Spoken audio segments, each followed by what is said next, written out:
ദൈവ തിരുനാമത്തിന് മഹത്വമുണ്ടാകട്ടെ. ഏവർക്കും ഹെർമിറ്റ്സ് ടോക്സിലേക്ക് സ്വാഗതം.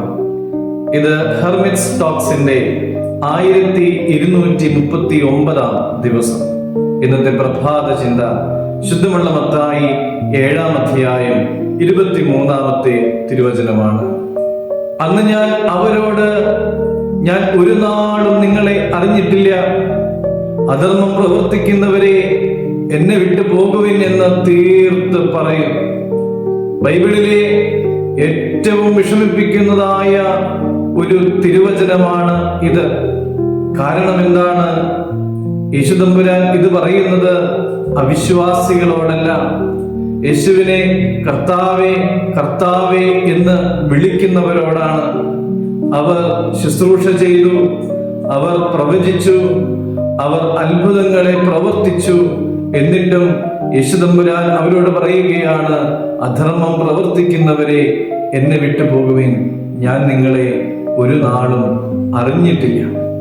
പള്ളിയിൽ പോകുന്നതും പ്രാർത്ഥിക്കുന്നതും ആത്മീയ പ്രവർത്തനങ്ങളിൽ ഇടപെടുന്നതുമൊക്കെ ഏറ്റവും ആവശ്യമായ കാര്യമായിരിക്കെ അത് ബാഹ്യമായ ഒരു പ്രകടനം മാത്രം ആകുമ്പോഴാണ് യേശുദമ്പുരാൻ ഇത്തരത്തിൽ നമ്മളോടും പ്രതിവചിക്കുക.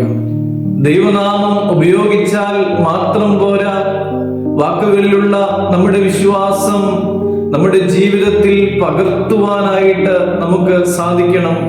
നമ്മുടെ ജീവിതം വിശുദ്ധമാക്കുവാനായിട്ട് പരിശ്രമിക്കുകയും വേണം.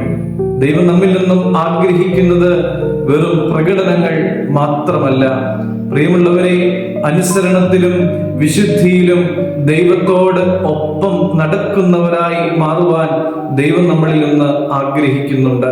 യേശുവിനെ അറിയുന്ന എന്നെ യേശുവിന് അറിയാമോ എന്ന് നാം ഇടയ്ക്കൊക്കെ ഒന്ന് ചിന്തിക്കുവാനും ഇടയാകണം.